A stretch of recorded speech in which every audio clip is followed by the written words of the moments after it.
What started as a routine night for Thalia Vance, a tech billionaire worth over $400 million, turned into a nightmare when 5 armed men cornered her in a deserted parking garage. With no security, no witnesses, and nowhere to run, she was completely helpless. But what happened next shocked everyone involved. Silas Korath, a struggling single father who worked 3 jobs just to make ends meet, appeared out of nowhere and single-handedly fought off all 5 attackers with his bare hands. He saved a complete stranger's life without asking for anything in return. But here's the twist that will blow your mind. Thalia had no idea that this hero, this man who risked everything to protect her, was the same person she was about to evict from his apartment the very next morning. Because unknown to both of them, she owned his entire building. What happened when she discovered this truth changed both their lives forever. Before we jump back in, tell us where you're tuning in from, and if this story touches you, make sure you're subscribed, because tomorrow I've saved something extra special for you. The underground parking garage of Meridian Tower stretched endlessly beneath the gleaming downtown district of Ashford Heights, its fluorescent lights flickering intermittently, casting eerie shadows between concrete pillars. At 11:30 on a Tuesday night, the vast space lay nearly deserted, save for a handful of luxury vehicles scattered across the premium parking levels. Thalia Vance stepped out of her silver Bentley Continental, her Louboutin heels clicking against the cold concrete as she gathered her belongings from the passenger seat. The tech billionaire had just finished a grueling board meeting that had stretched well past its scheduled time, discussing the quarterly projections for her artificial intelligence company, NeuralSync Technologies. At 34, she had built an empire worth over $400 million, revolutionizing how businesses integrated AI into their daily operations. Tonight, however, she felt the weight of her success pressing down on her shoulders. The meeting had revealed concerning trends in their latest product rollout, and 3 major investors were threatening to pull their funding if the issues weren't resolved within the next quarter. Thalia clutched her Hermes briefcase tighter, knowing it contained the preliminary research data that could either save her company or signal the beginning of its downfall. She had parked on level B3, the most exclusive section reserved for penthouse residents and premium office tenants. The space was supposed to be monitored by state-of-the-art security cameras and patrolled regularly by building security, but tonight felt different. The usual hum of ventilation systems seemed muted, and several of the overhead lights had burned out, creating pockets of darkness between the parked cars. Thalia's phone buzzed with another urgent email from her head of development, but she ignored it, too exhausted to process any more crisis management tonight. She had moved to Ashford Heights specifically because of its reputation as the safest upscale district in the city, where crime rates were virtually non-existent, and security was supposed to be paramount. As she walked toward the elevator bank, her footsteps echoed through the cavernous space, each click amplified by the concrete walls and low ceiling. The elevator seemed impossibly far away, and she began to regret parking so deep underground. Her usual spot on level B1 had been occupied, forcing her to venture down to the lower levels where the lighting was sparse and the security presence minimal. That's when she heard them. The sound of multiple footsteps, deliberately muffled but unmistakably coordinated, began to match her pace from somewhere behind her. Thalia's pulse quickened as she risked a glance over her shoulder, spotting 5 shadowy figures emerging from between the parked vehicles. They moved with purpose, their faces obscured by dark hoodies and baseball caps, but their intent was unmistakable. Fear shot through her body like electricity as she realized her situation. The elevator was still 50 yards away, her phone had no signal in the underground garage, and the security cameras that should have been recording everything appeared to have been disabled. Red lights blinked ominously where green ones should have indicated active monitoring. Thalia quickened her pace, her heels now working against her as they clicked louder against the concrete, practically announcing her location to her pursuers. Her heart hammered in her chest as she calculated her options, all of which seemed hopeless. She was alone, unarmed, and facing 5 men who had clearly planned this encounter carefully. "Hey lady," called out a gravelly voice from behind her. "We just want to talk." The casual tone did nothing to mask the menace underneath, and Thalia broke into a run, abandoning any pretense of calm. Her briefcase bounced against her leg as she sprinted toward the elevator, her expensive heels making each step precarious on the smooth concrete floor. But they were faster. The men closed the distance quickly, their athletic builds and practical footwear giving them every advantage. Within seconds, they had surrounded her, cutting off any escape route to the elevator, the stairwell, or even back to her car. The fluorescent light above flickered erratically, casting their faces in alternating shadows and harsh illumination. "Easy now," said the apparent leader, a tall man with scarred hands and cold eyes. "This doesn't have to get complicated. Just hand over the briefcase, your jewelry, and whatever cash you're carrying, and nobody gets hurt." Thalia clutched her briefcase protectively, knowing it contained more than just research data. Her laptop held access codes to NeuralSync's most sensitive projects, financial records worth millions, and personal information that could destroy not just her company, but several of her business partners. Beyond its monetary value, the briefcase represented years of work, countless late nights, and the dreams of hundreds of employees who depended on NeuralSync for their livelihoods. "I can give you money," she said, her voice steadier than she felt. "I can transfer whatever you want, but I need that briefcase. It contains nothing valuable to you but everything valuable to me." The leader laughed, a sound devoid of humor. "Lady, you're not in a position to negotiate. You're gonna give us everything, or we're gonna take everything. Your choice how easy you want to make this." The other 4 men stepped closer, forming in tighter circle around her. Thalia could smell stale cigarettes and cheap cologne, could see the hungry expressions on their faces as they assessed her diamond earrings, her Cartier watch, and the designer purse slung over her shoulder. These weren't desperate addicts looking for a quick score. They were professional criminals who had studied their target and chosen their moment carefully. "Please," Thalia tried once more, her voice now betraying her terror.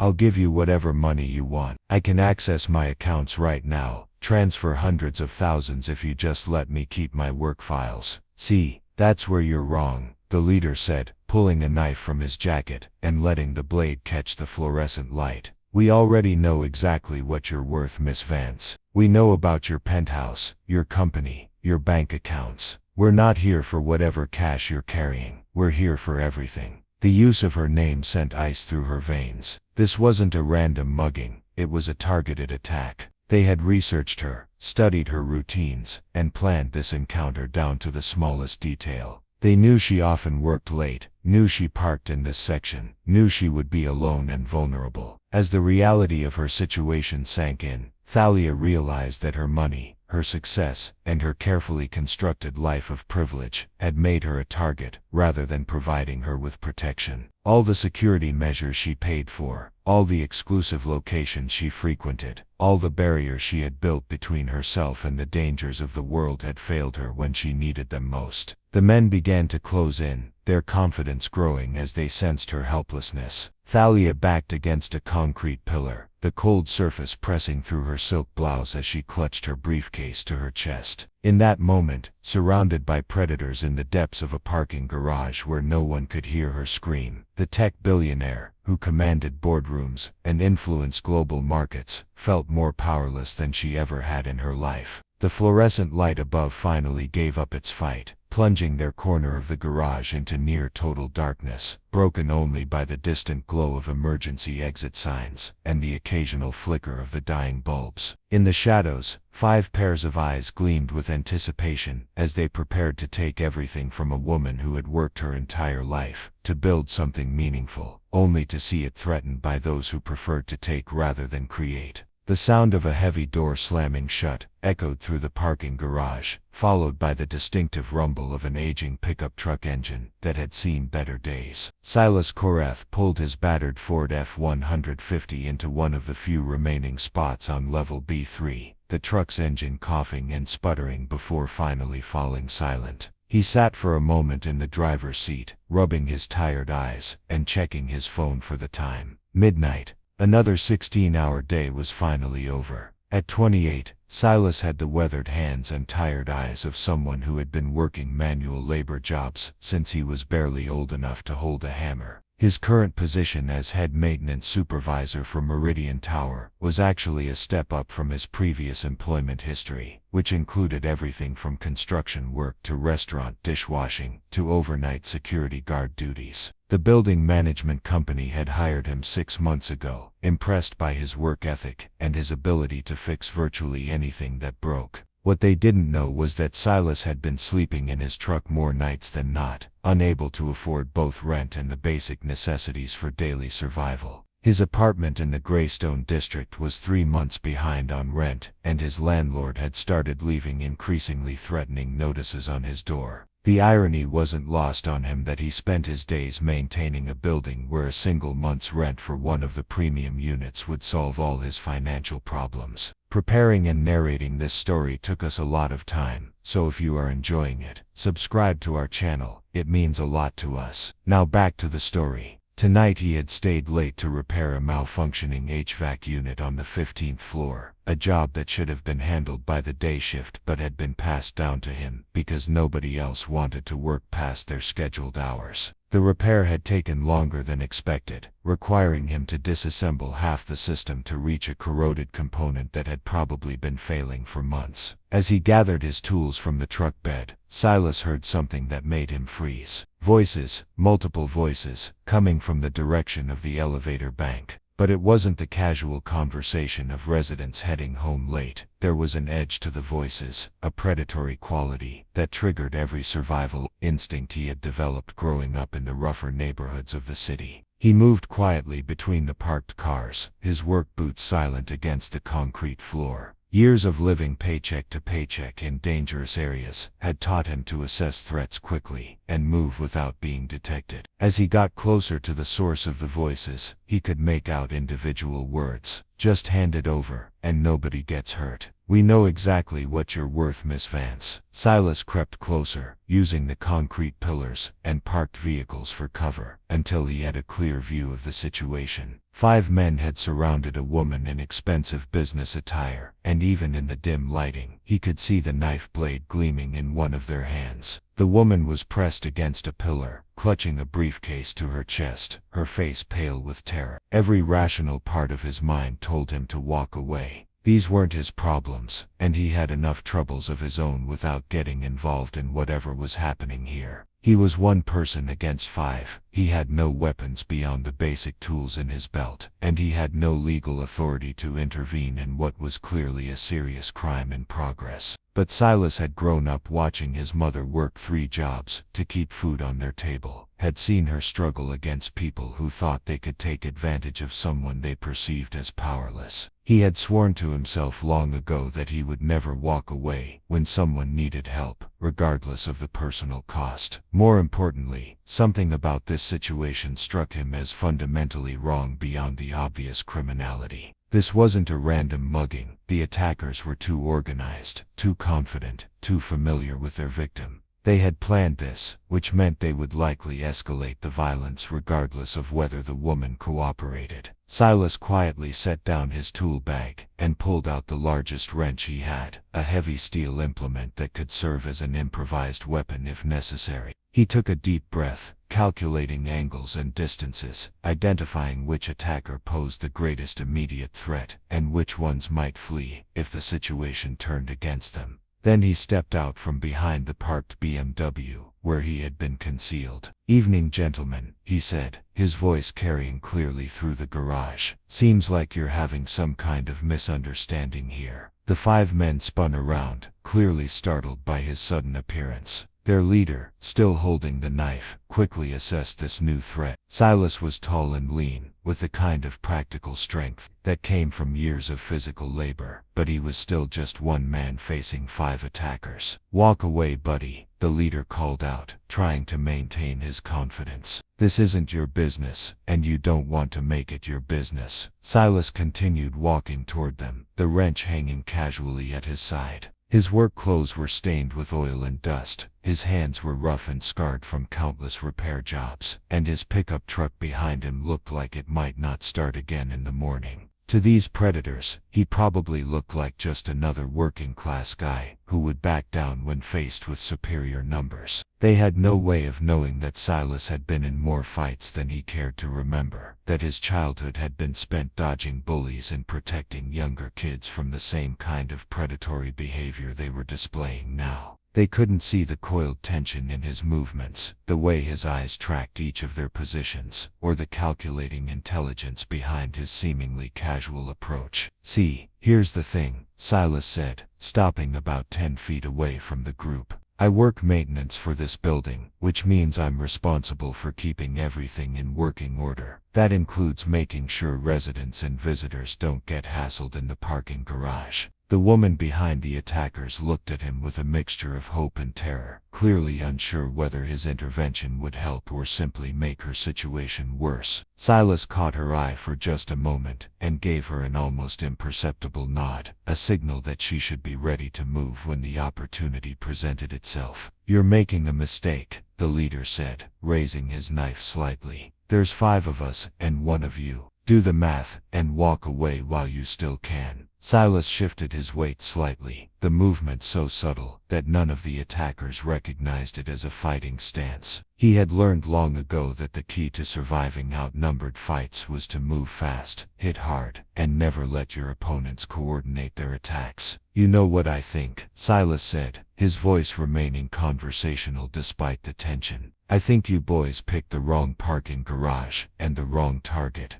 This lady looks like she's had a long day, and she probably just wants to go home. Why don't you make everyone's life easier and head out the way you came in?" The attackers exchanged glances, clearly uncertain how to handle this unexpected complication. They had planned for security guards, building staff, or even police intervention, but they hadn't expected a lone maintenance worker to voluntarily insert himself into their operation. "Last chance, hero," the leader snarled, taking a step forward. "Walk away, or we'll put you down right next to her." Silas smiled, an expression that somehow managed to be both friendly and utterly cold. "Well," he said, adjusting his grip on the wrench, "I guess we'll see about that." The fluorescent lights continued their erratic flickering, casting the confrontation in alternating light and shadow. The woman pressed against the pillar held her breath, clutching her briefcase, and trying to make herself as small as possible. The 5 attackers tightened their formation, preparing to deal with this unexpected obstacle to their carefully planned crime. And in the center of it all, Silas Korath stood calmly, a working-class hero who had no idea that the woman he was about to risk everything to protect was the same person who owned his apartment building, the same person whose property management company had been sending him eviction notices, the same person who could solve all his financial problems with a single signature on a check. All he knew was that someone needed help, and he had never been the kind of person to walk away from that. What happened next unfolded with a violence so swift and precise that Thalia could barely process the sequence of events. One moment, 5 predators were closing in on her with confident malice, and the next, the parking garage had become a battlefield where the maintenance worker moved like controlled lightning. The leader lunged first, his knife arcing toward Silas in a vicious overhand strike that should have ended the fight before it truly began. But Silas wasn't where the blade expected to find him. He had already stepped inside the attack, his heavy wrench connecting with the man's wrist with a sickening crack that sent the knife spinning across the concrete floor. Before the leader could even scream, Silas spun and drove his elbow into the second attacker's solar plexus, doubling him over and leaving him gasping for air on his knees. The third man tried to circle behind him, but Silas had anticipated the movement, pivoting and catching him across the temple with the flat side of the wrench. The attacker crumpled instantly, unconscious before he hit the ground. The 4th and 5th men hesitated for just a moment, suddenly realizing that their numerical advantage meant nothing against someone who moved with such devastating efficiency. That hesitation cost them everything. Silas grabbed the 4th man by his hoodie and used his momentum to slam him face first into the concrete pillar where Thalia was still pressed. The impact left a smear of blood on the pillar, and another attacker motionless on the floor. The last man standing finally found his nerve and charged, but he was too slow and too predictable. Silas sidestepped the clumsy rush and brought the wrench down across the man's shoulder blade, sending him sprawling across the hood of a nearby Mercedes. The attacker slid off the car and lay groaning on the concrete, clearly finished.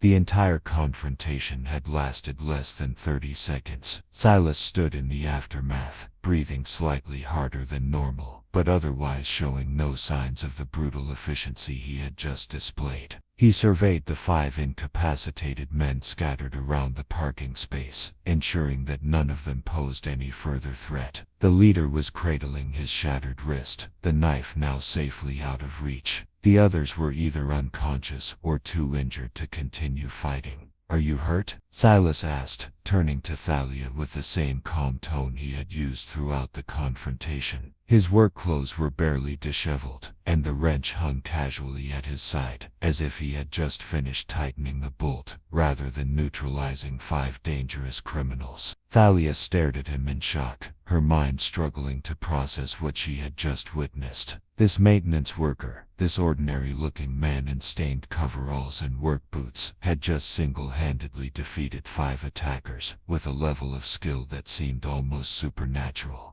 Her hands were shaking so badly that she could barely maintain her grip on her briefcase. "I'm okay," she managed to whisper, though her voice betrayed the lie. She was physically unharmed, but emotionally she was reeling from how close she had come to disaster, and how completely this stranger had turned the tide of her situation. "Good," Silas said, pulling his cell phone from his pocket. "I'm calling the police. These guys aren't going anywhere, but we should get some official help down here to clean this up." As he dialed 911, Thalia found herself studying her unexpected savior more carefully. He was probably in his late 20s, with the kind of lean functional build that came from physical labor rather than gym workouts. His hands were scarred and calloused. His work clothes were clean but well worn, and there was an alertness in his eyes that suggested this kind of violence wasn't entirely foreign to him. "Police? Yeah, I need units at Meridian Tower, level B3 parking garage. 5 suspects attempted armed robbery, all suspects subdued and requiring medical attention. 1 victim, unharmed. I'll be here waiting." He ended the call and slipped the phone back into his pocket, then turned his attention back to Thalia. For the first time since the attack had begun, she felt safe enough to step away from the concrete pillar, though her legs were still unsteady from the adrenaline and shock. "How did you do that?" she asked, genuinely amazed. 5 men with weapons, and you made it look easy." Silas shrugged, seemingly uncomfortable with the attention. "Grew up in some rough neighborhoods, had to learn to take care of myself early. Plus they weren't as tough as they wanted to appear. Bullies usually aren't." He moved around the scene, checking on the condition of each attacker, and ensuring that any weapons were secured. The leader was conscious, but clearly in significant pain from his broken wrist. 2 others were starting to stir from their unconscious states, groaning and trying to orient themselves. "Stay down," Silas advised them firmly. "Police are on their way, and I'd prefer not to have to put you down again." The authority in his voice was unmistakable, and the injured men made no attempt to get up or continue their attack. They seemed to understand that they had encountered someone far more dangerous than his maintenance worker appearance had suggested. "I don't know how to thank you," Thalia said, her voice stronger now but still shaky. "If you hadn't been here, if you hadn't intervened." "Don't think about it," Silas interrupted gently.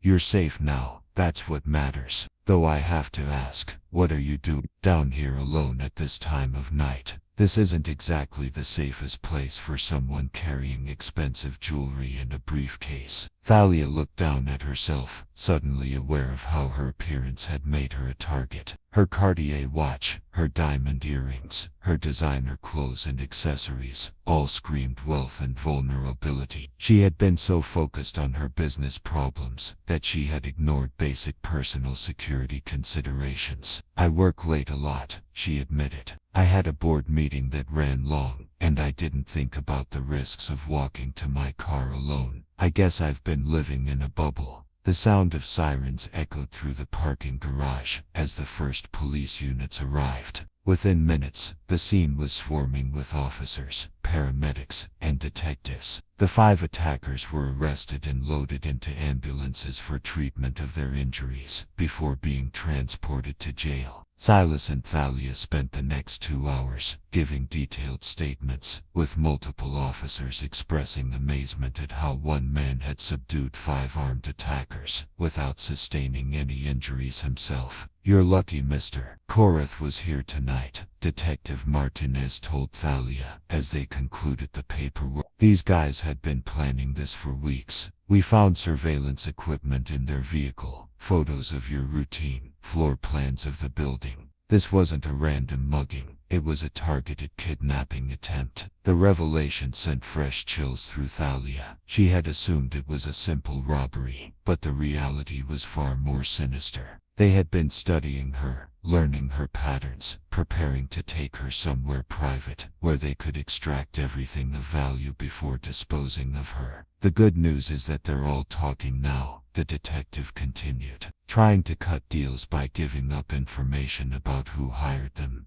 This kind of operation doesn't happen without serious financial backing." As the crime scene finally cleared, and the last police vehicle departed, Thalia found herself alone with Silas in the parking garage. The fluorescent lights had been repaired by building maintenance, casting everything in harsh, bright illumination that made the bloodstains on the concrete look stark and real. "Can I at least buy you dinner?" Thalia asked, realizing how inadequate the gesture seemed given what he had done for her. "Or coffee. Something to show my appreciation." Silas glanced at his watch and smiled slightly.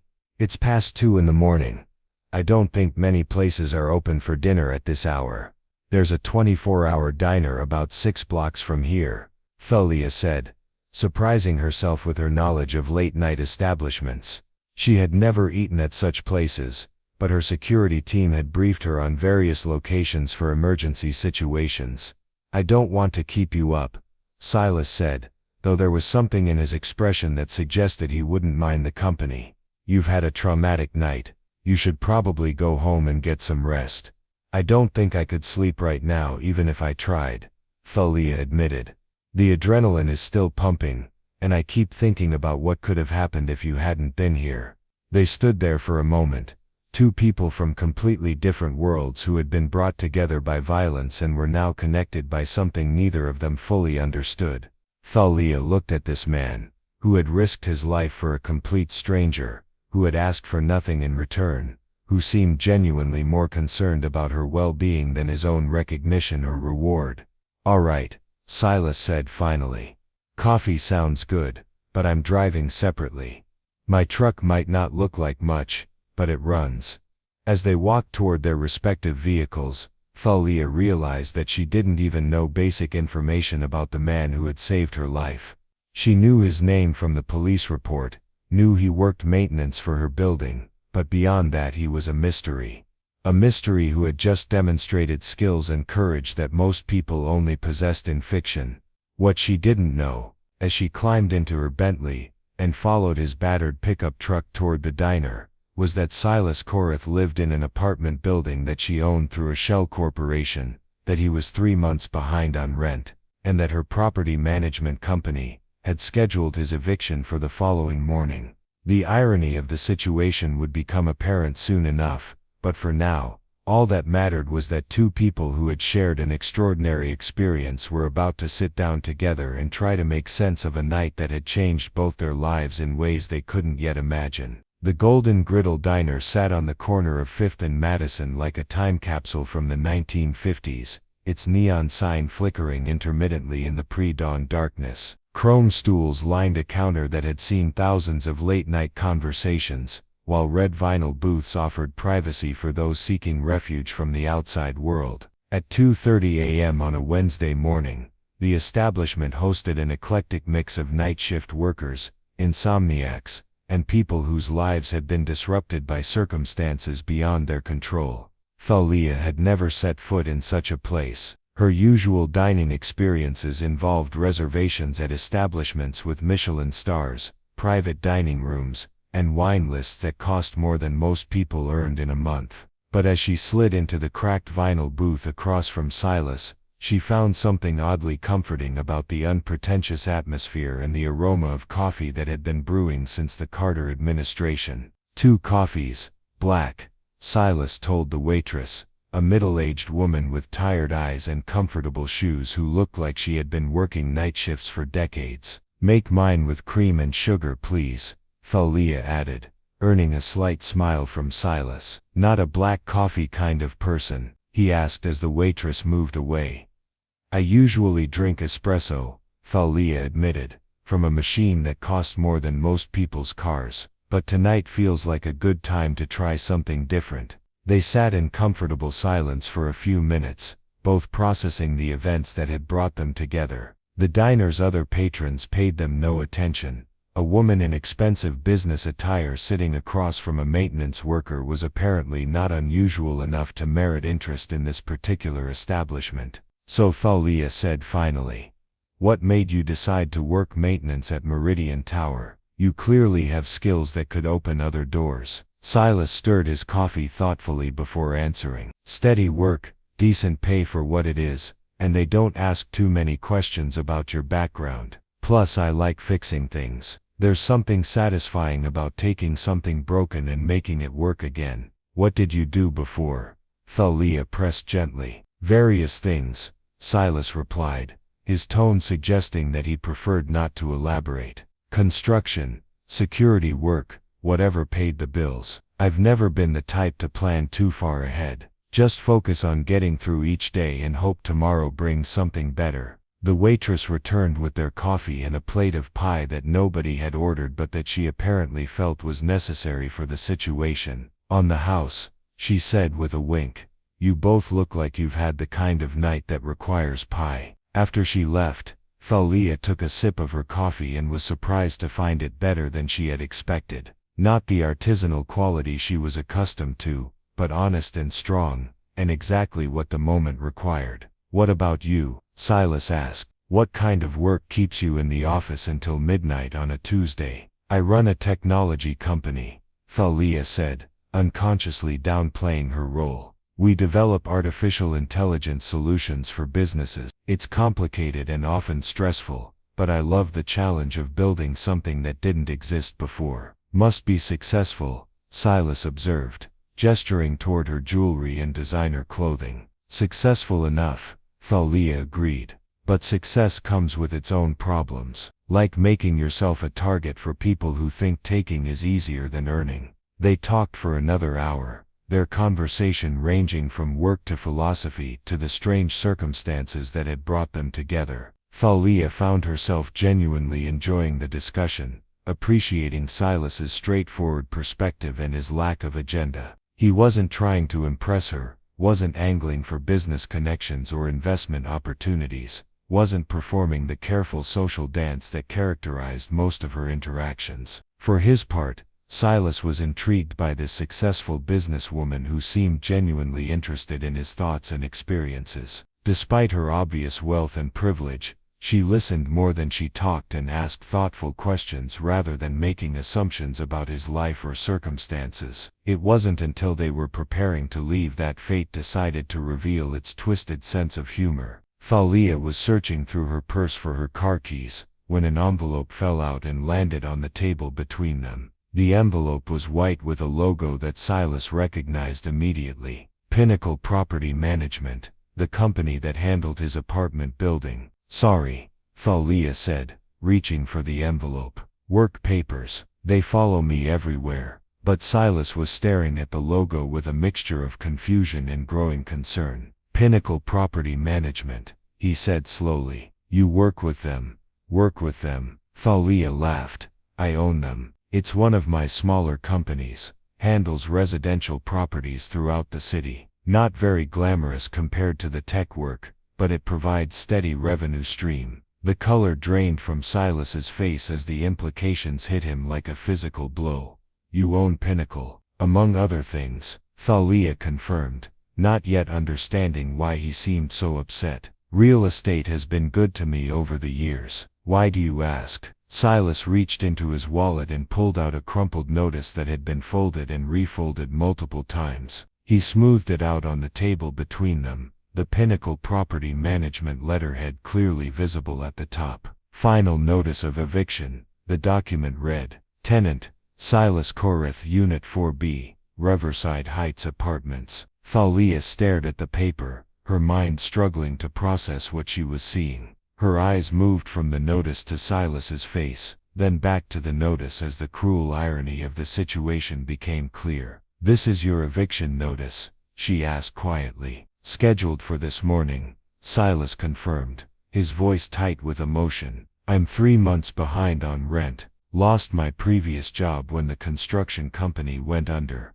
and it took me 2 months to find the position at Meridian Tower. I've been trying to catch up, but the late fees and penalties keep piling up faster than I can pay them down." Thalia picked up the notice and read it more carefully, noting the amount owed and the threatening language about legal action and property seizure. It was signed by James Morrison, the property manager she paid to handle such matters so she didn't have to deal with them personally. "I had no idea," she said, which was true but sounded pathetic even to her own ears. "I don't handle the day-to-day operations of the property management side.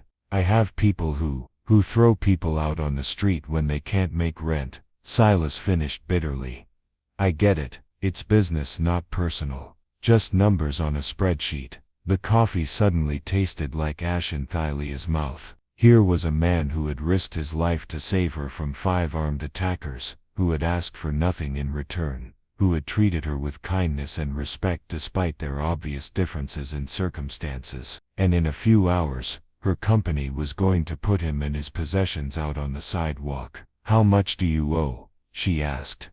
"Does it matter?" Silas replied, sliding the notice back into his wallet. "The decision's been made. Your property manager was very clear that there would be no more extensions, no payment plans, no exceptions. I've got until 9 a.m. to be out, or the sheriff will remove me." Thalia felt sick. She had built her wealth partially on the backs of people like Silas, people who struggled to make rent while she collected checks and complained about profit margins. She had insulated herself from the human cost of her business decisions, letting other people handle the unpleasant necessity of evictions and collections. "I can fix this," she said urgently. "I can call Morrison right now, cancel the eviction, work out a payment plan." "Can you?" Silas asked, his tone skeptical. "Or will you call your property manager tomorrow and tell him to give the troublesome tenant another month because you're feeling guilty? What happens when that guilt fades? What happens the next time I'm short on rent?" The question hung between them like a barrier, highlighting the fundamental inequality of their positions. Thalia could fix his immediate problem with a phone call, but that very ability emphasized how precarious his situation was and how little control he had over his own life. "I saved your life tonight," Silas continued, his voice quiet but intense. "I didn't know who you were, didn't expect anything in return. I did it because it was the right thing to do. But now I find out that the person I risked everything to protect is the same person who's about to make me homeless." Thalia wanted to argue, wanted to explain that she wasn't personally responsible for every business decision made by her various companies. But she knew that such explanations were just elaborate ways of avoiding responsibility for the consequences of her choices. "You're right," she said finally. "This is wrong, all of it. The way my companies operate, the way I've insulated myself from the human impact of business decisions. You shouldn't have to worry about losing your home because you hit a rough patch." Silas studied her face,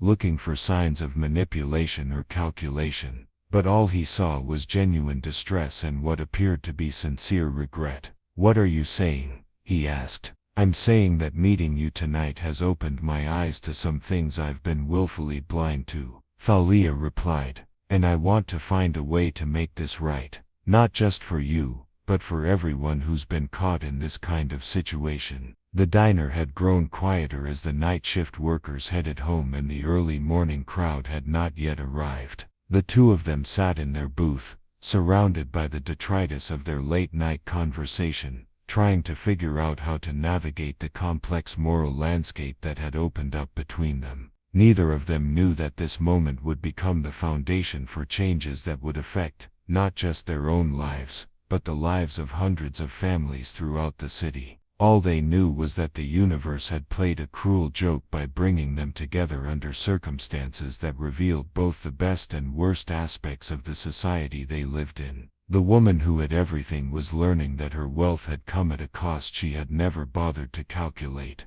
And the man who had nothing was discovering that sometimes the most powerful people are also the most capable of change, if they can find the courage to confront the consequences of their choices. The first hints of dawn were beginning to creep over the Ashford Heights skyline when Thalia and Silas finally left the Golden Griddle Diner. The parking lot was nearly empty, except for their two vehicles, the stark contrast between her gleaming Bentley and his weathered pickup truck serving as a physical reminder of the economic gulf between them. But as they stood beside their cars in the cool morning air, something had fundamentally shifted in the dynamic between them. The revelation about the eviction notice had stripped away the polite social distance that wealth and circumstance typically maintained, leaving them to confront the raw reality of their interconnected lives. "I want you to know," Thalia said, breaking the silence that had stretched between them during the last few minutes in the diner, "that I meant what I said in there. This situation, what my company is doing to you, it's not acceptable." Silas leaned against his truck, his expression guarded but not hostile. "And what exactly are you proposing to do about it?" "Cancel my eviction out of guilt, maybe knock a few hundred off my rent for a couple months until your conscience feels better." The bitterness in his voice was understandable, but it stung nonetheless. Thalia recognized that anything she offered now would seem like charity or manipulation, a powerful person buying their way out of moral complexity rather than addressing the fundamental issues at play. "No," she said firmly. "That would just be a band-aid on a much larger problem. What I'm proposing is more comprehensive than that." She pulled out her phone and began scrolling through her contacts, looking for the number she needed. "First, I'm calling James Morrison right now to cancel your eviction and any others scheduled for this week. Then I'm scheduling an emergency meeting with my property management team to review our entire approach to tenant relations." "It's 4:30 in the morning," Silas pointed out. "Morrison is paid very well to be available when I need him," Thalia replied, pressing the call button. The phone rang only twice before a groggy voice answered. "James, it's Thalia Vance. I need you to immediately cancel any evictions scheduled for today and send me a complete list of all tenants currently facing eviction proceedings." She listened for a moment to Morrison's confused protests, then cut him off with an authority that brooked no argument. "I don't care what the policies are. I'm changing the policies. Have the list to me by 9 a.m. and clear your schedule for this afternoon. We're having a comprehensive review of how Pinnacle handles tenant issues." After ending the call, she turned back to Silas. "Your eviction is canceled, but that's just the beginning." "And what comes after the beginning?" Silas asked, clearly skeptical about where this was heading. Thalia took a deep breath, recognizing that what she was about to propose would sound either incredibly naive or genuinely revolutionary, depending on one's perspective. "I want you to come work for me," she said, "not in maintenance, and not as some token gesture of goodwill. I want you to help me completely restructure how my property management company operates." Silas raised an eyebrow. "I don't know anything about running a business, but you know everything about being on the receiving end of bad business practices," Thalia countered. "You understand what it's like to struggle with rent, to deal with unresponsive property managers, to face eviction despite your best efforts to make things work. That perspective is exactly what I need." She began pacing between their cars, her mind racing with possibilities she had never considered before. "I've been thinking about this wrong for years. I've been focused on maximizing profit margins and minimizing operational costs, treating housing as just another commodity to be optimized. But housing isn't just a commodity, it's where people build their lives." "That's a nice sentiment," Silas said, "but sentiment doesn't pay mortgages or keep the lights on. Your investors aren't going to appreciate you suddenly deciding to prioritize tenant welfare over returns." "Maybe it's time I stopped caring so much about what my investors appreciate," Thalia replied. Maybe it's time I started caring more about whether my business practices are actually making the world better or worse. The conversation was interrupted by Silas's phone buzzing with a text message. He glanced at it and winced. What is it? Thalia asked. Sheriff's Department, Silas said. Confirming the 9 a.m. eviction appointment. I guess your property manager hasn't gotten the message to them yet. Thalia immediately dialed Morrison again, this time with considerably less patience. James, the sheriff is still planning to execute the eviction of Silas Korath at 9 a.m. You need to contact them immediately and cancel that order. And while you're at it, I want you to halt all eviction proceedings company-wide until I've had a chance to review our policies. Another pause for Morrison's objections, then Thalia's voice turned cold. James, you work for me. I'm not asking for your opinion. I'm giving you direct instructions. If you're not comfortable implementing them, I can find someone who is. She ended the call and looked at Silas. The eviction is definitely canceled now, but I'm serious about the job offer. I want you to help me figure out how to run a property management company that actually serves its tenants, instead of just extracting maximum profit from them. What makes you think I'm qualified for that kind of work? Silas asked. What made you qualified to take on 5 armed men in a parking garage? Thalia countered. Sometimes the right qualifications aren't the ones that show up on a resume. Sometimes they're about character, perspective, and the willingness to do what's right even when it's difficult. Silas was quiet for a long moment, considering the offer and its implications. What exactly would this job involve? Honestly, I'm not entirely sure yet, Thalia admitted. I'm making this up as I go along, but I'm thinking something like tenant advocacy coordinator, or director of community relations. Someone who interfaces between the company and the people living in our properties, who ensures that their voices are heard and their concerns are addressed. She pulled out her business card and wrote a number on the back.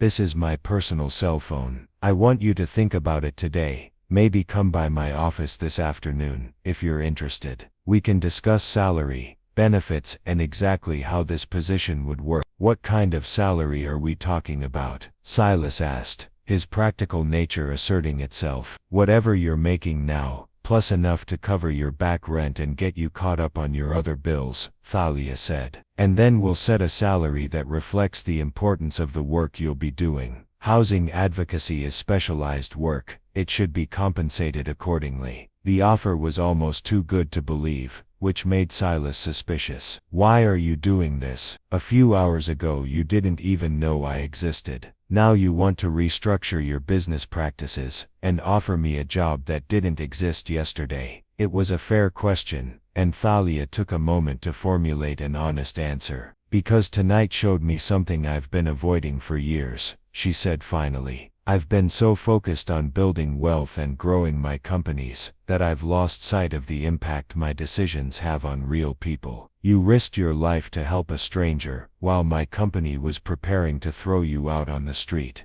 That's not just ironic, it's a fundamental indictment of how I've chosen to do business. She gestured toward the city skyline, where the morning sun was beginning to illuminate the glass towers that housed her various enterprises. I have more money than I could spend in 10 lifetimes, but what's the point of that wealth if I'm using it in ways that make other people's lives harder? You showed me tonight that there are more important things than profit margins and quarterly growth targets. Silas studied her face, looking for signs of manipulation or insincerity. But what he saw was a woman who seemed genuinely shaken by their encounter, someone who was questioning fundamental assumptions about her life and work.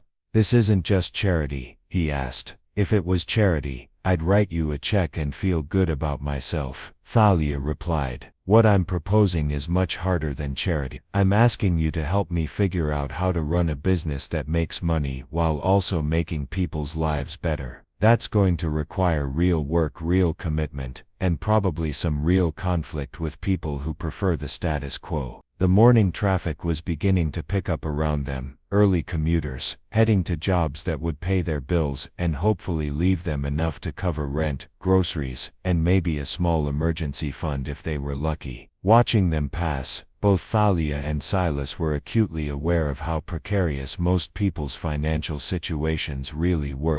"I'll think about it," Silas said finally. "But I have one condition." "What's that?" "If I take this job, I want to start by reviewing every single eviction case from the past year. I want to understand who's getting thrown out, why, and whether there were alternatives that could have kept families in their homes." Thalia nodded. "Agreed. In fact, I want you to go further than that. I want you to review our entire tenant screening process, our rent increase policies, our maintenance response procedures, everything that affects how people experience living in our properties." They exchanged contact information and agreed to meet at NeuralSync Technologies headquarters later that afternoon. As they prepared to leave, Silas had one final question. "What makes you think your board of directors and your investors are going to go along with this sudden change in business philosophy?" Thalia smiled, an expression that held both determination and a hint of rebellious anticipation. "I guess we're going to find out.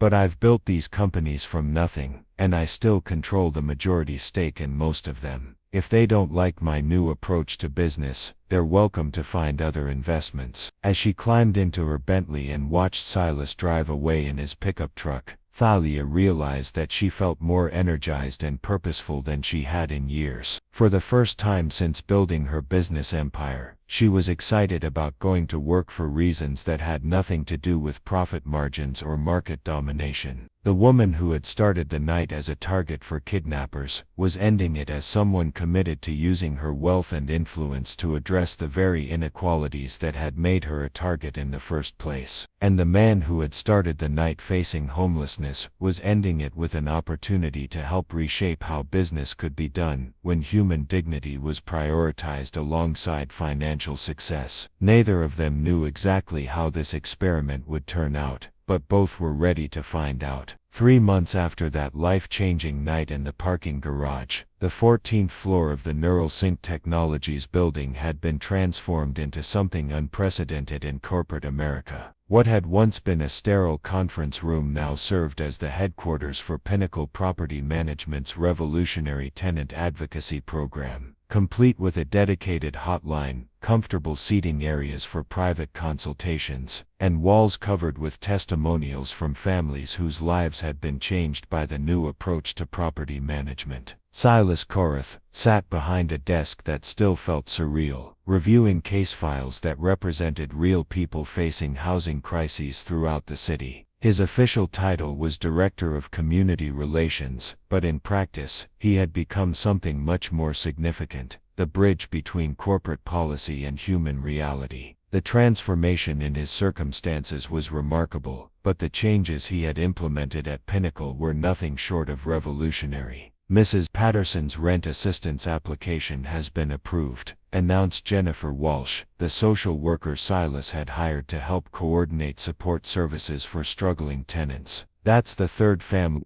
this week we've been able to keep in their homes through the Emergency Assistance Fund." The Emergency Assistance Fund was one of Silas's most successful innovations, a pool of money that Thalia had established to help tenants facing temporary financial hardships. Rather than immediately starting eviction proceedings when rent was late, Pinnacle now offered interest-free loans, payment plans, and connections to social services that could address underlying problems. "What's the total so far this quarter?" Silas asked, though he already knew the numbers by heart. 47 families kept in stable housing, average cost per intervention $320, Jennifer replied. "Compare that to the average cost of processing an eviction, which runs about $1,500 when you factor in legal fees, court costs, lost rent during vacancy, and rehabilitation expenses for new tenants." The financial argument was compelling, but for Silas, the real victory was measured in different terms. Children who didn't have to change schools, elderly residents who could age in familiar surroundings, working families who had time to address medical emergencies or job losses without losing their homes in the process. Thalia appeared in the doorway, having just finished a contentious board meeting that had focused heavily on the property management division's changing approach. Her expression was tense, a stark contrast to the enthusiasm she had shown during the early weeks of their collaboration. "How did it go?" Silas asked, though her demeanor already provided most of the answer. "Richard Hawthorne is organizing resistance," Thalia said, closing the door behind her and settling into one of the comfortable chairs that had replaced the intimidating conference table that once dominated the room. "He's convinced 3 other board members that our social experiment is damaging shareholder value and setting dangerous precedents." Richard Hawthorne was Thalia's largest external investor, a man whose portfolio included everything from pharmaceutical companies to private prisons, all selected based on their ability to generate maximum returns regardless of their social impact.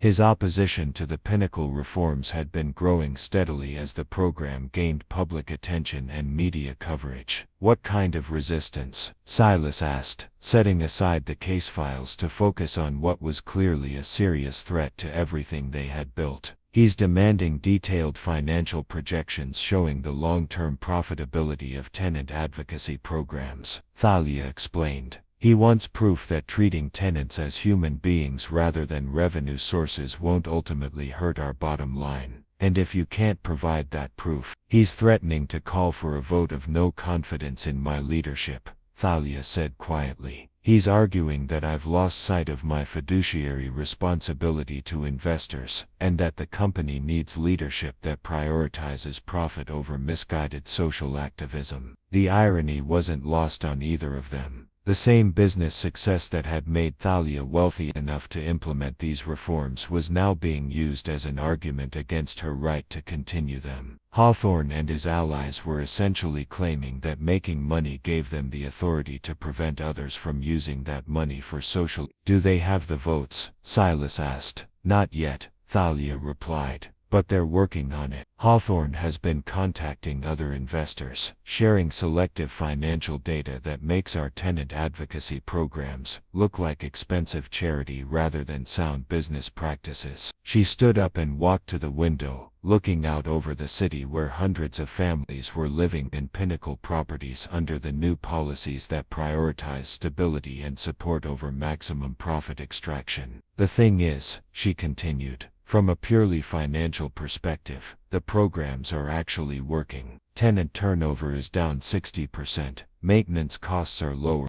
because people take better care of homes they're not afraid of losing, and we're getting premium rental rates because word has spread about how we treat our tenants." "Then why is Hawthorne pushing back so hard?" Silas asked. "Because it's not really about the money," Thalia said, turning away from the window. "It's about control and precedent. If other companies see that treating people decently can be profitable, it threatens the entire model that people like Hawthorne use to justify their business practices." The conversation was interrupted by a knock on the door. Jennifer Walsh entered with an expression of excitement and concern. "Sorry to interrupt, but I thought you should know that Channel 7 News is here," she announced. "They want to do a feature story on the tenant advocacy program for their evening broadcast." Thalia and Silas exchanged glances. Media attention had been largely positive so far, with several newspapers and magazines featuring their story as an example of innovative corporate social responsibility.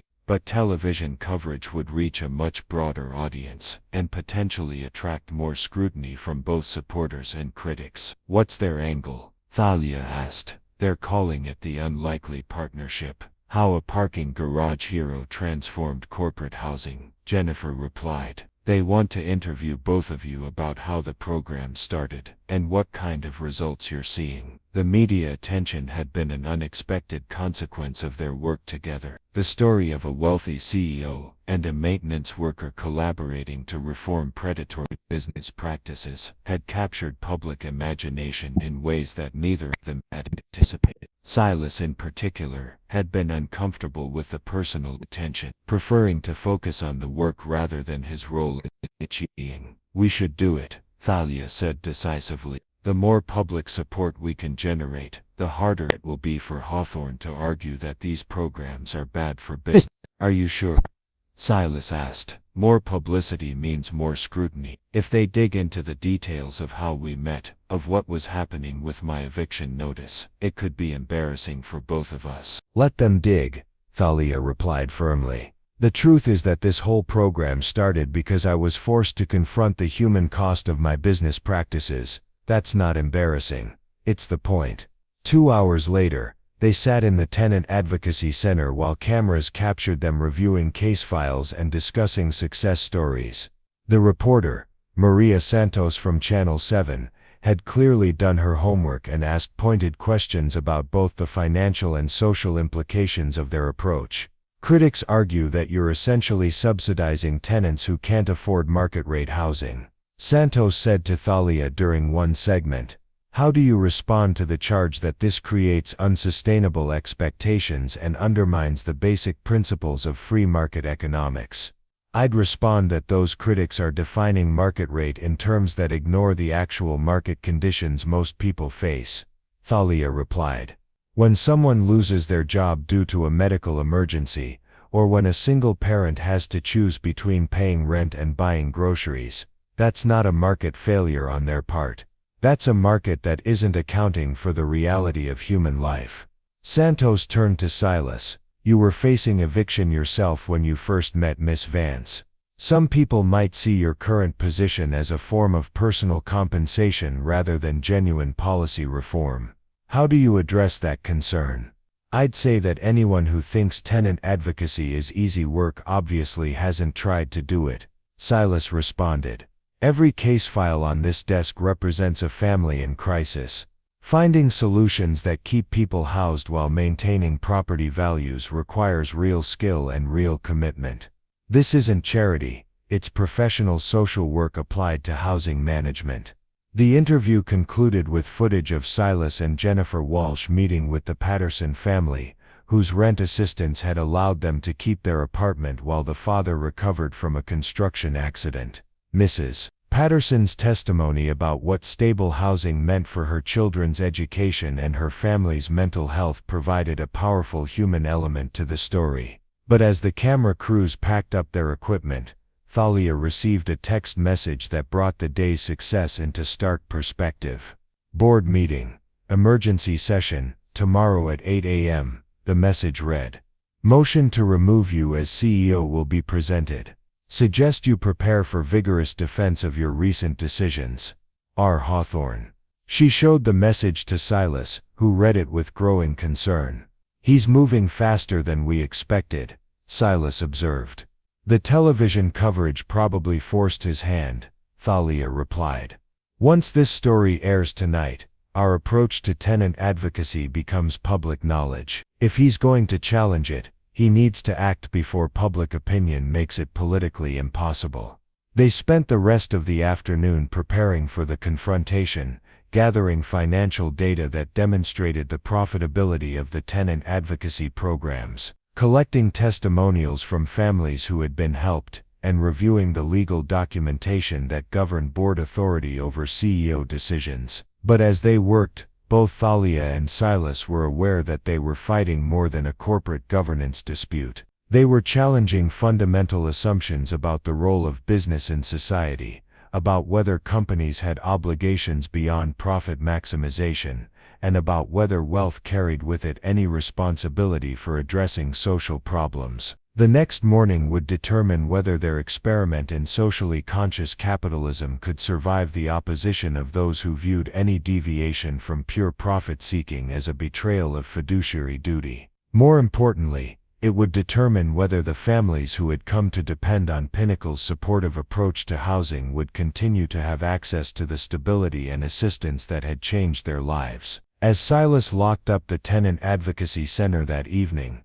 he reflected on how much his life had changed since that night in the parking garage. 3 months ago, he had been facing homelessness with no prospects beyond daily survival. Now he was part of a movement that was challenging some of the most fundamental assumptions about how business should operate in modern society. But he was also aware that everything they had built could be destroyed by a single vote in a corporate boardroom, decided by people who had never missed a meal or worried about making rent, people who viewed housing as a commodity rather than a human necessity. The success of their programs had made enemies as well as allies, and tomorrow would test whether good intentions and positive results could overcome the entrenched interests of those who profited from maintaining the status quo. The emergency board meeting was scheduled for 8 a.m., but Thalia arrived at the NeuralSync building at 6:30, needing time to review her presentation materials and prepare for what would likely be the most important professional confrontation of her career. The security guard at the front desk greeted her with unusual sympathy,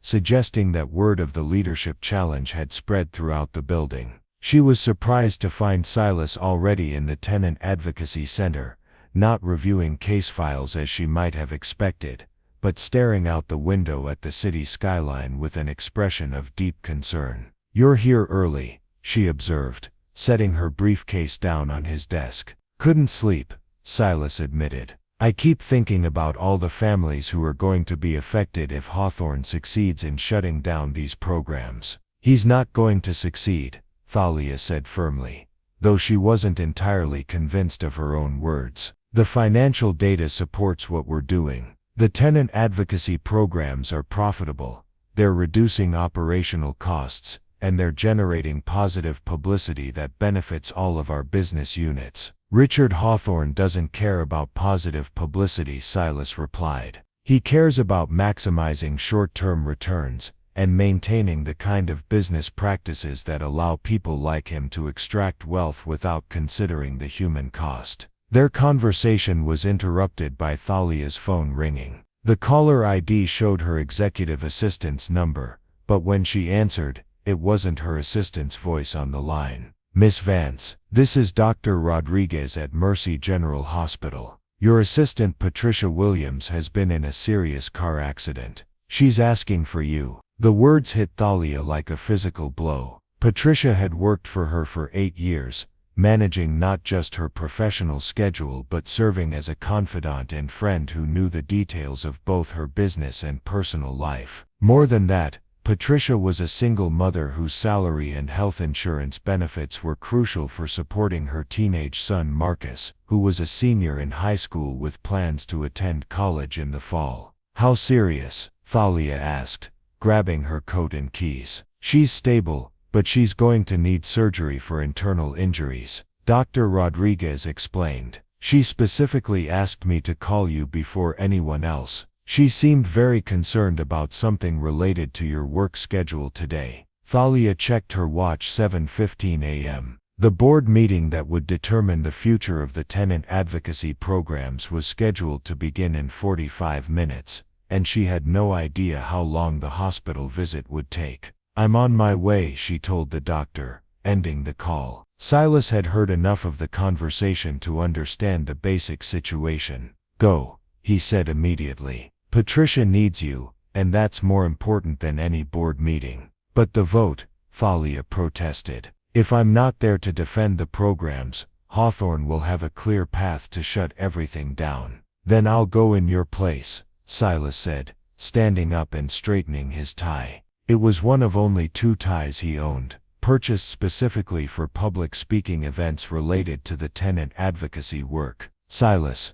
you don't have authority to speak for the company in a board meeting," Thalia pointed out. "You're not even technically a NeuralSync employee. Your salary comes from Pinnacle." "Then give me authority," he replied. "Make me your official representative for this meeting. I know the financial data as well as you do. I know the case studies, and I've been dealing with board member questions about the program for months." Thalia hesitated. Sending Silas to represent her in the most important board meeting of her career was an enormous risk. He had never dealt with the kind of aggressive corporate politics that Hawthorne specialized in, and his working-class background might make him an easy target for condescension and manipulation. But Patricia's situation was genuinely urgent, and Silas had proven himself capable of handling pressure in ways that most corporate executives never could. "Are you sure about this?" she asked. "I'm sure that Patricia's son shouldn't have to wonder if his mother is going to be okay while you're sitting in a conference room defending programs that exist to help families exactly like theirs," Silas replied.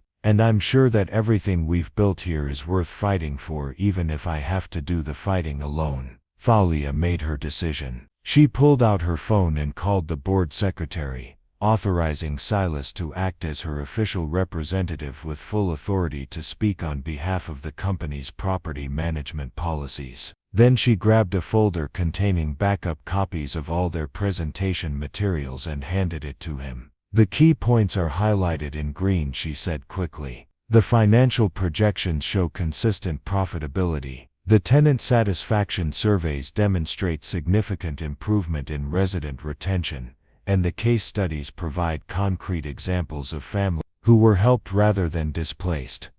I've got it, Silas assured her. Go take care of Patricia, we'll handle the board. Thalia left for the hospital while Silas gathered the presentation materials and prepared for the most important professional challenge of his life. He had 30 minutes to review complex financial data and prepare arguments that could determine the future of programs that had transformed hundreds of lives. At Mercy General Hospital, Thalia found Patricia conscious but sedated in the pre-operative area, her normally immaculate appearance replaced by hospital gowns and monitoring equipment. Despite her obvious pain and the medication, Patricia's first concern was for Thalia's work schedule. The board meeting, Patricia whispered. Hawthorne called 3 times yesterday trying to get information about your presentation. I didn't tell him anything, but he knows you're vulnerable. Don't worry about the board meeting, Thalia said, taking her assistant's hand.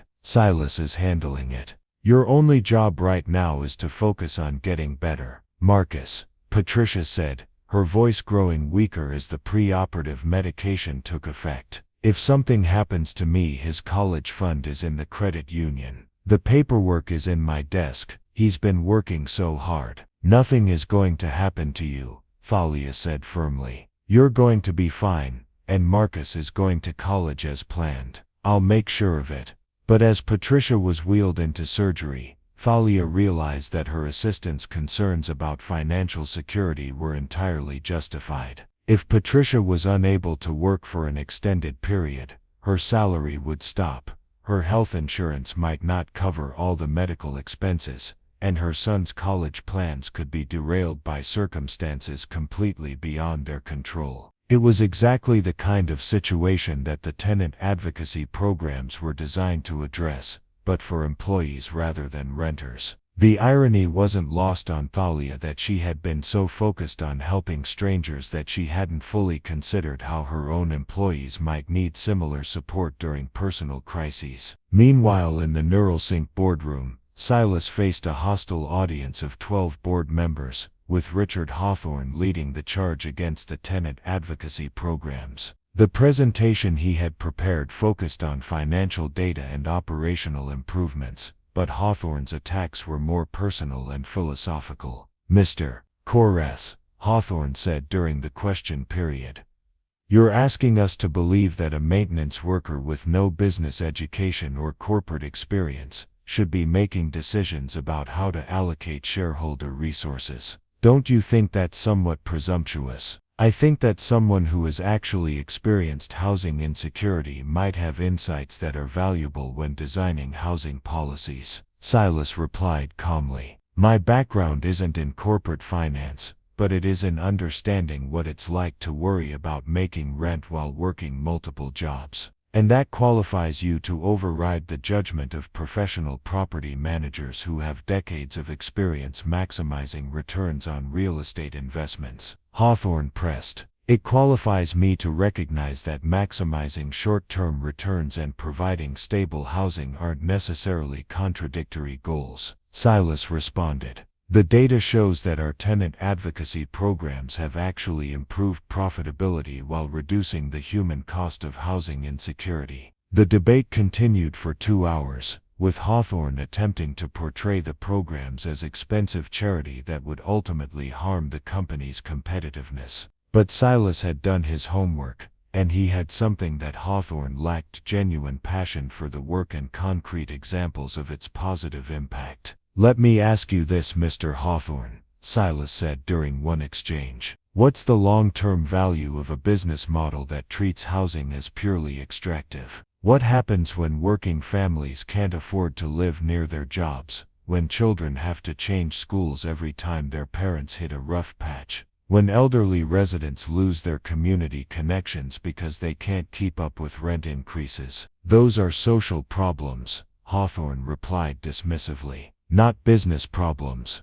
They become business problems when your workforce can't afford to live in the communities where you operate, Silas countered. They become business problems when your customer base is constantly dealing with housing instability. And they become business problems when your reputation suffers because people associate your company with predatory practices. The vote, when it finally came, was closer than either side had expected. Hawthorne's motion to terminate the tenant advocacy programs and remove Thalia from her CEO position failed by a single vote, with several board members citing Silas's presentation as influential in their decision. But as Silas left the boardroom, he knew that the victory was temporary. Hawthorne had made it clear that he would continue fighting the programs through whatever means necessary, and the razor-thin margin of victory suggested that support for the social responsibility approach remained fragile. Back at the hospital, Thalia received news that Patricia's surgery had been successful, but that her recovery would require several months of reduced activity and ongoing medical treatment.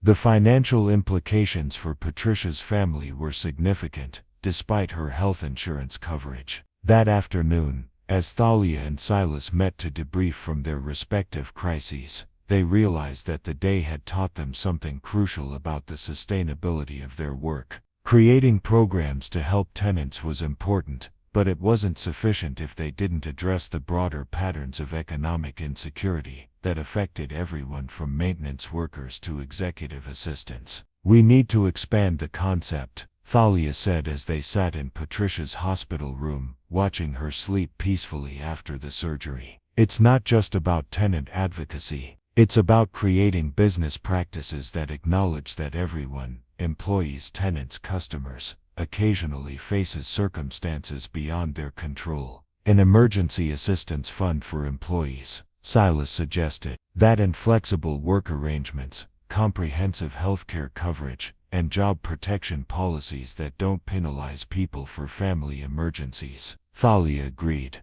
The same principles that make tenant advocacy work can be applied to employment practices. As they developed their expanded vision for socially conscious business practices, neither of them realized that Richard Hawthorne was already implementing his next strategy for shutting down their programs. The narrow defeat in the boardroom had convinced him that direct confrontation wouldn't work, but there were other ways to achieve his objectives. Sometimes the most dangerous attacks came not from open opposition, but from seemingly supportive allies who had their own hidden agendas. The first sign of trouble came 3 weeks after Patricia's accident, when Silas noticed irregularities in the Tenant Assistance Fund records. Payment authorizations that he had never approved were showing up in the system, and families were receiving financial assistance for amounts far exceeding the established guidelines. What concerned him most was that these unauthorized payments all seemed to involve properties managed by Marcus Chen, one of Pinnacle's regional supervisors who had initially opposed the tenant advocacy programs, but had recently become one of their most vocal supporters. "Something's not right here," Silas told Jennifer Walsh as they reviewed the discrepancies during their weekly case management meeting. The Henderson family received $1,500 for a security deposit assistance, but our maximum authorization for that category is $500. The Morrison family got $2,000 for emergency rent relief, but they were only 2 months behind at $400 per month. Jennifer pulled up the digital records on her laptop, cross-referencing the payments with the original case files. These all have approval signatures from Marcus Chen, but they also have secondary authorizations that appear to be forged, she observed. "Someone's been manipulating the system to make it look like we're spending far more money than we actually are." The implications were immediately clear to both of them. If someone was artificially inflating the costs of the tenant advocacy programs, they could create financial data that would support Richard Hawthorne's arguments about the unsustainability of socially conscious business practices. More importantly, the unauthorized payments were likely being diverted from families who genuinely needed assistance. Silas immediately called Thalia, who was at the hospital visiting Patricia during her lunch break. Patricia's recovery was progressing well but slowly, and Thalia had been spending several hours each day helping coordinate her medical care and ensuring that her son Marcus had everything he needed for his final semester of high school. "We have a problem," Silas said without preamble when Thalia answered her phone. "Someone's been manipulating the tenant assistance fund records to make it look like we're spending money we're not spending." "How much money are we talking about?" Thalia asked, her voice tight with concern. "Over the past 3 weeks, approximately $30,000 in fraudulent authorizations," Silas replied. "All attributed to Marcus Chen's properties.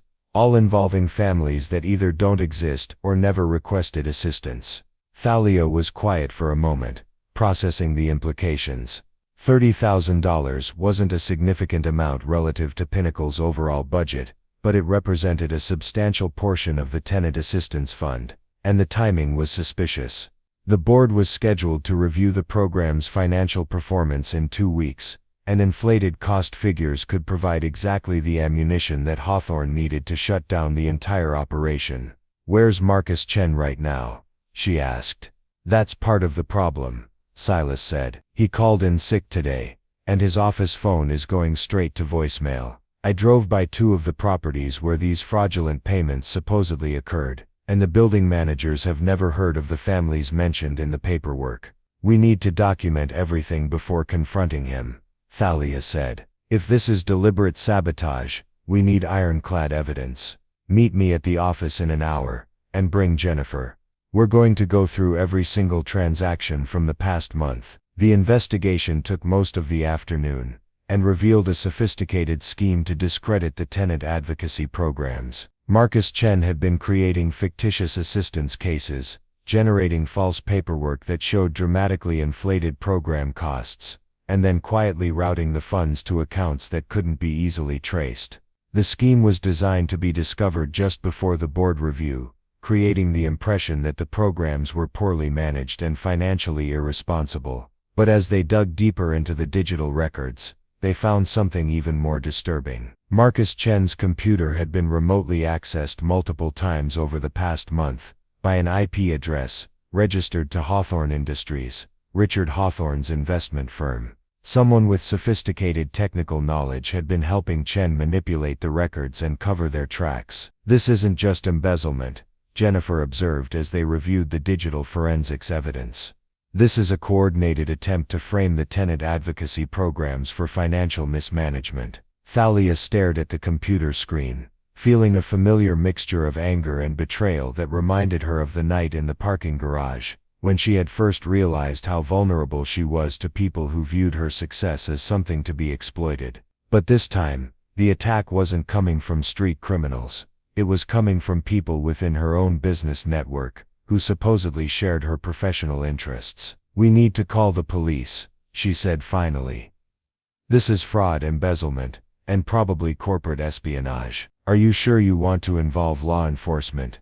Silas asked. "Once this becomes a criminal investigation, the story will become public. Every news outlet that covered the tenant advocacy programs will want to follow up with stories about the financial scandal. Even if we prove that Chen was working with outside saboteurs, the damage to our credibility could be irreversible." It was a calculated risk. Exposing the sabotage would vindicate their programs but also generate negative publicity that could undermine public and investor confidence. On the other hand, allowing the fraudulent records to stand would give Hawthorne exactly the ammunition he needed to shut down the programs permanently. "We can't let them get away with this," Thalia said. "If we don't fight back, they'll just try something else. And more importantly, the families who depend on these programs deserve to know that we'll protect their interests even when it's politically or financially inconvenient." The police investigation moved quickly once digital forensics experts confirmed the evidence of remote computer access and financial manipulation. Marcus Chen was arrested at his home 2 days later,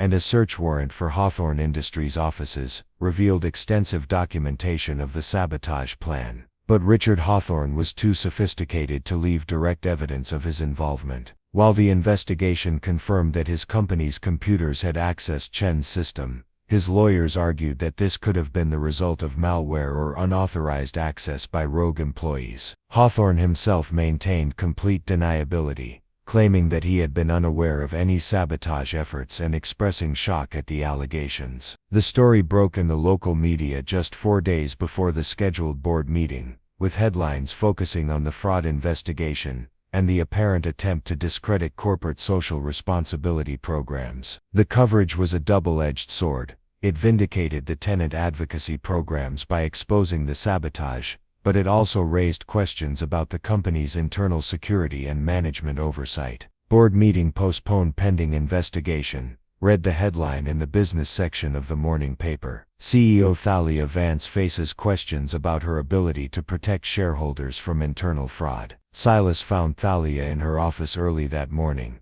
surrounded by newspapers and printouts of online articles, trying to assess the damage to her company's reputation and the future prospects for the tenant advocacy programs. "How bad is it?" he asked, settling into the chair across from her desk. "Professionally, it's manageable," Thalia replied. "The forensics evidence is clear. The police investigation supports our version of events, and most of the board members understand that we were victims of sabotage rather than perpetrators of mismanagement." "But," Silas prompted, sensing that there was more to her assessment, "but Hawthorne is already using this as evidence that socially conscious business practices make companies vulnerable to exploitation," Thalia explained. "He's arguing that our focus on helping tenants distracted us from proper financial oversight and created opportunities for fraud that wouldn't exist in a more traditional business model." The argument was cynical but effective. Even though the tenant advocacy programs had been the target rather than the source of the fraud,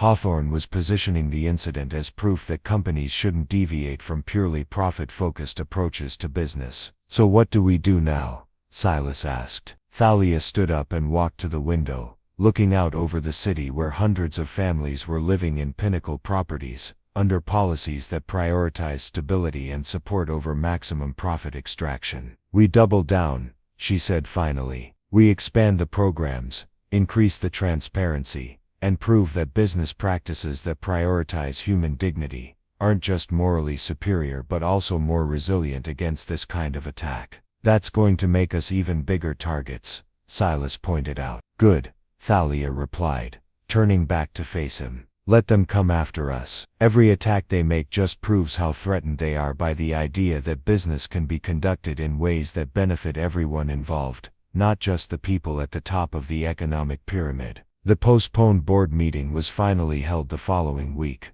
with additional board members attending via video conference to observe the confrontation between Thalia's vision for socially conscious capitalism and Hawthorne's insistence on traditional profit maximization approaches. This time, Thalia presented the case herself, using the sabotage attempt as evidence that their programs were effective enough to warrant coordinated opposition from those who profited from housing insecurity and economic desperation. "The fact that someone felt it necessary to commit fraud in order to discredit these programs tells you everything you need to know about their actual effectiveness," she argued. "If tenant advocacy was really bad for business, they wouldn't have needed to fabricate evidence of financial problems." The vote, when it came, was decisive. Not only did the board reject Hawthorne's motion to terminate the tenant advocacy programs, but they also approved Thalia's proposal to expand similar initiatives across all of the company's business units. But as the meeting concluded, Hawthorne approached Thalia with a final threat that revealed the true depth of his opposition to her business philosophy. "You think you've won something here," he said quietly, making sure that no other board members could overhear. "But this is just the beginning. I have resources you can't imagine, and I have allies throughout the business community who understand that what you're doing threatens the entire system that made us all wealthy." "Are you threatening me personally, Richard?" Thalia asked, keeping her voice calm despite the menace in his tone. "I'm promising you that if you continue down this path, you'll discover just how much resistance organized wealth can generate when it feels threatened," Hawthorne replied. "Your little experiment in corporate altruism has made enemies of people who don't forgive and don't forget." As he walked away, Thalia realized that the battle for the future of socially conscious business practices had only just begun. The victory in the boardroom was important, but it had also escalated a conflict that now involved forces far more powerful and dangerous than a single disgruntled investor. The woman who had started this journey as a victim of street crime was now facing threats from people who commanded resources and influence that made her original attackers look like amateurs. But she was no longer the same person who had been cornered in that parking garage 9 months earlier, and she was no longer fighting alone. The resolution came not through corporate boardrooms or legal proceedings, but through the power of investigative journalism and public scrutiny. 3 days after Richard Hawthorne's veiled threats, Maria Santos from Channel 7 News called Thalia with information that would change everything. "We've been investigating Hawthorne Industries' business practices as a follow-up to our tenant advocacy story," Santos explained during their phone conversation. "What we found goes far beyond the Marcus Chen sabotage incident." Santos had uncovered a pattern of corporate espionage and market manipulation that stretched across multiple industries and involved several prominent business leaders who shared Hawthorne's philosophy about maximizing profits regardless of social cost. Internal emails obtained through a whistleblower revealed explicit discussions about neutralizing companies that prioritize social responsibility over pure profit maximization. "They have a whole network," Santos continued. "Real estate companies, pharmaceutical firms, private equity groups, all coordinating to undermine competitors who try to implement socially conscious business practices. They call themselves the Profit Priority Coalition, and your tenant advocacy programs were specifically mentioned as a threat that needed to be eliminated." The evidence was damning. Email communications showed Hawthorne personally authorizing payments to Marcus Chen for his sabotage efforts, discussing strategies for discrediting Thalia's leadership, and coordinating with other investors to short-sell Neuralink stock in anticipation of the company's anticipated failure. More significantly, the investigation revealed that similar sabotage efforts had been conducted against at least 12 other companies that had attempted to implement progressive employment or customer service practices. The Profit Priority Coalition had systematically destroyed businesses and careers of executives who dared to suggest that capitalism could serve purposes beyond wealth concentration. The story aired as a special investigative report that generated immediate national attention. Within hours of the broadcast, the Securities and Exchange Commission announced a formal investigation into market manipulation,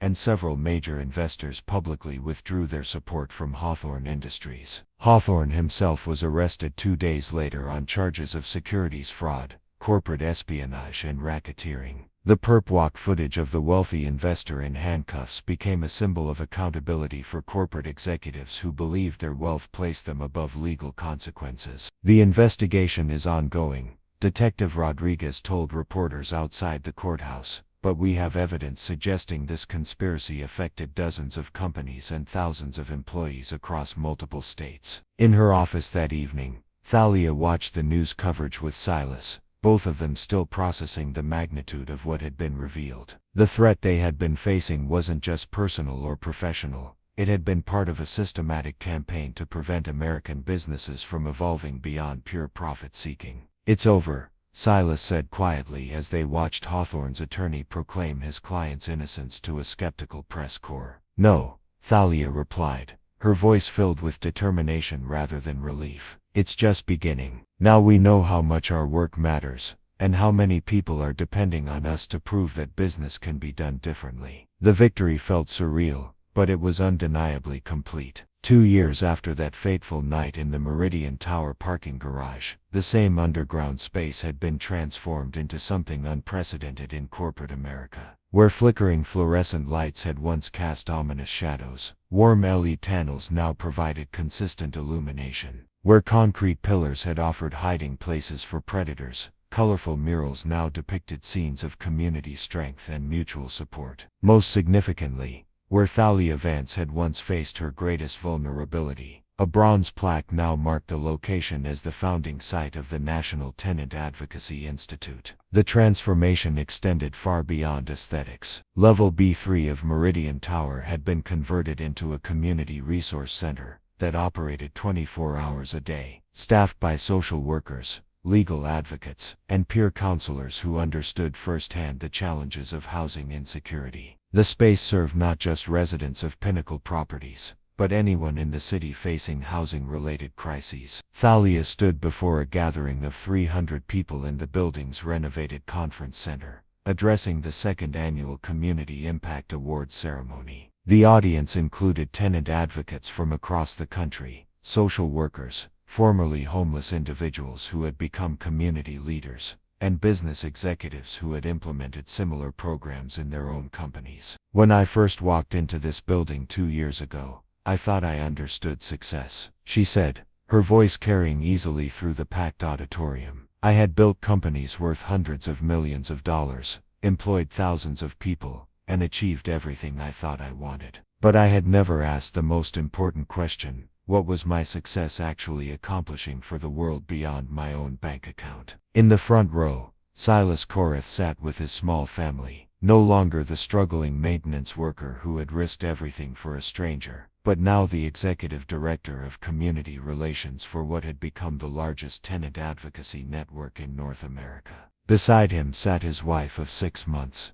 Jennifer Walsh, the social worker who had helped build their programs from the ground up. Their combined work had directly prevented over 2,000 evictions, helped establish emergency assistance funds in 43 cities, and influenced housing policy legislation in 12 states. The answer to that question changed my life, Thalia continued, but more importantly, it changed how I understood the responsibility that comes with economic success. Wealth isn't just about accumulation, it's about circulation. It's about ensuring that prosperity creates more prosperity, that opportunity generates more opportunity, that success lifts up entire communities rather than just individuals. Behind her, a massive screen displayed statistics that would have seemed impossible 2 years earlier. Pinnacle Property Management now boasted the highest tenant satisfaction ratings in the industry, while maintaining profit margins that exceeded traditional property management companies. The tenant advocacy model had been adopted by over 200 property management firms across the country, and similar approaches had been implemented in healthcare, retail, and manufacturing sectors. Patricia Williams, now fully recovered and serving as Director of Employee Advocacy for NeuralSync Technologies, took the podium to introduce the evening's keynote speaker. Her son Marcus had graduated valedictorian from his high school and was now a sophomore at Stanford University, studying social entrepreneurship with plans to expand community-focused business practices internationally. Our keynote speaker tonight represents the power of second chances and the importance of seeing potential where others see only problems. Patricia announced, "Please welcome Dr. Sarah Chen, Director of the Urban Housing Research Institute at Georgetown University." Dr. Chen was the sister of Marcus Chen, the property manager who had been caught sabotaging the tenant advocacy programs 2 years earlier. Instead of distancing herself from her brother's actions, she had used the incident as motivation to research and develop better approaches to preventing corporate fraud, while protecting social responsibility initiatives. "My brother made terrible choices that hurt people who were trying to help vulnerable families," Dr. Chen said as she began her presentation. "But rather than pretend that corruption doesn't exist in socially conscious businesses, we need to develop systems that make such businesses more resilient and transparent than traditional profit-focused companies." Her research had led to the development of blockchain-based transparency protocols that made financial manipulation virtually impossible, while maintaining the flexibility necessary for emergency assistance programs. The technology was now being used by over 500 organizations worldwide. As the ceremony concluded, Thalia and Silas found themselves back in the parking garage where their partnership had begun, now transformed but still recognizable as the site where two strangers had discovered they could change each other's lives by changing how they understood success and responsibility. "Do you ever think about what would have happened if you hadn't been working late that night?" Thalia asked, looking at the bronze plaque that marked the exact spot where 5 men had cornered her with criminal intent.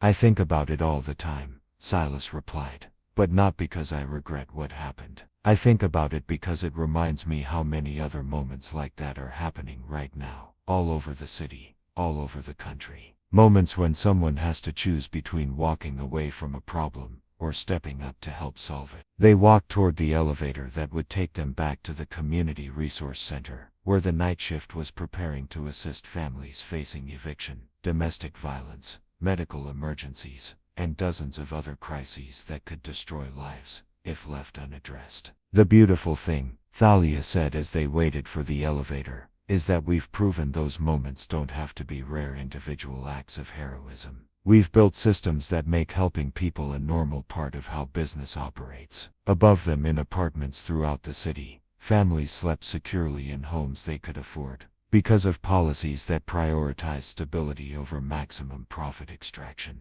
Children attended the same schools for years instead of being uprooted by frequent evictions. Elderly residents aged in communities where they had built relationships and support networks. The transformation was measurable in statistics, but more importantly, it was visible in the faces of people who no longer had to choose between paying rent and buying medicine, between staying in unsafe housing and becoming homeless, between maintaining dignity and asking for help. As they reached the community resource center, now bustling with activity, as night shift advocates assisted families throughout the city, Thalia realized that the most valuable security she had ever created wasn't found in corporate firewalls or personal bodyguards, but in the connections forged when people chose to help each other rather than exploit each other. The woman who had once been a target for predators had become a beacon for people who believed that wealth and power could be used to create more wealth and power for everyone. The man who had once faced homelessness had become an architect of systems that ensured no one had to face such threats alone. Sometimes, the most profound transformations begin with the simplest choice to help a stranger in need, and to keep helping until the world becomes the kind of place where such help is no longer extraordinary, but ordinary. Up next, you've got 2 more standout stories right on your screen. If this one hit the mark, you won't want to pass these up. Just click and check them out, and don't forget to subscribe and turn on the notification bell, so you don't miss any upload from us.